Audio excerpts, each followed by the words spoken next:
Good morning once again. Get that cup of coffee and let's jump right into it. It's day 4 in our journey where we're looking at waiting on God / delayed blessings. And we're going to look at the story of Moses. Now most of us, when we think in terms of Moses, we know the basic storyline. You know, the Egyptian male children are being put to death at birth, and so Moses' mother tries to save him, put him into a little makeshift boat, sails him down the Nile. His sister's watching the entire time, and of course Pharaoh's daughter takes him out of the water, and he ends up ultimately being taken in, kind of adopted by Pharaoh's daughter, and he's raised in Egyptian royalty. Now, we don't know a lot about the chronology of the story. We know things like, well, okay, then ultimately he sees the burning bush and God calls him to go, set the Israelites free. But there's some things that happen in between there. You may know this part of the storyline. Once Moses grows up, now mind you, he's grown up as a royal Egyptian. He sees an Egyptian mistreating one of the Israelite workers. They were using the Israelites as a slave labor force. And he defends the Israelite, and in the process of defending the Israelite, he kills the Egyptian. And he buries him in the sand. Sand is easy to bury people in. He hides his bad deed. The next day, Moses goes out and he sees a couple of Israelites arguing with one another, and he tries to break them up. He says, hey, you guys are brothers. Don't fight each other. And they turn on him and they say, who made you to be judge over us? You're going to kill us like you killed that Egyptian? And Moses panics, man. He knows the word is out. And sure enough, Pharaoh has found out, and Pharaoh is ticked that he has killed an Egyptian. So he leaves, man. He leaves Egypt. He's royalty, and he runs for his life. He goes to Midian, and he takes up life there. Now here's the part that we would not know from reading the story in Exodus, which is where the original story comes from. We have to go to a New Testament book, the book of Acts, to find this particular facet out. So I'm going to start reading to you in Acts chapter 7, and in verse 23 of Acts 7, it says, when Moses was 40 years old, he decided to visit his fellow Israelites.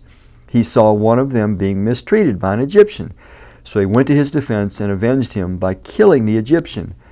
Moses thought his own people, now listen to this part, it's very important. Moses thought his own people would realize that God was using him to rescue them, but they did not. Now this is fascinating. Where did he get this notion that God wanted to use him to rescue the people?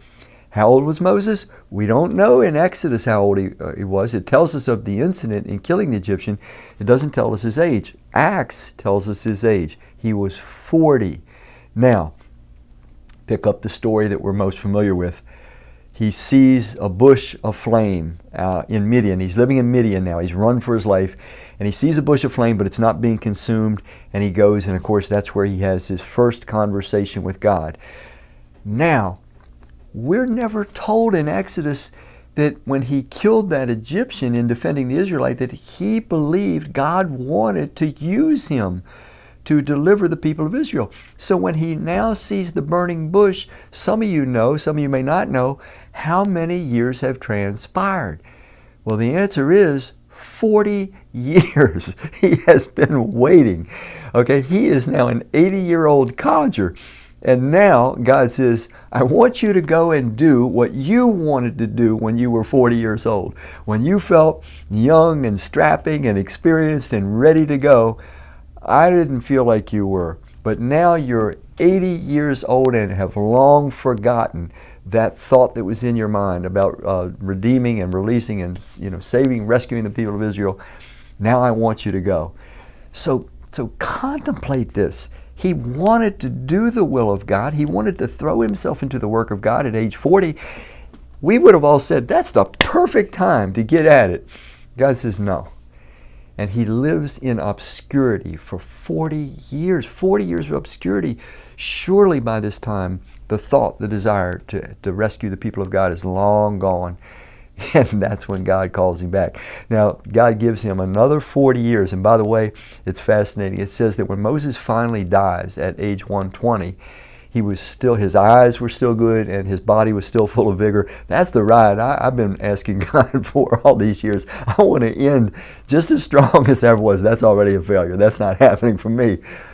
But the point of this is that sometimes we have to wait beyond what makes any sense to us so that God can secretively forge some things into our character that He knows are critical. We may not even know what they are. And His means of forging these things in our character may seem so obscure. I mean, 40 years of just living as a shepherd, just kind of chasing some sheep around, and yet that was the exact lesson in humility, in patience, and endurance. Watching over entities, sheep, that constantly get in trouble and constantly need to be rescued. These were character-forming lessons that God knew that He needed before He would really be ready to do the thing that God had created Him to do. What if there's something unique, and there is something unique that God created you to do that nobody else can do, and what if He has to take you or I through some experiences that are disappointing and seem to be meaningless to us, but in fact God is forging some character in us that He knows is going to be critical once He can finally release us into that mission that He initially created us for. I hope maybe this speaks to your heart today, and I hope perhaps that someone in particular, this is the nudge of God through this story of Moses. Thank you.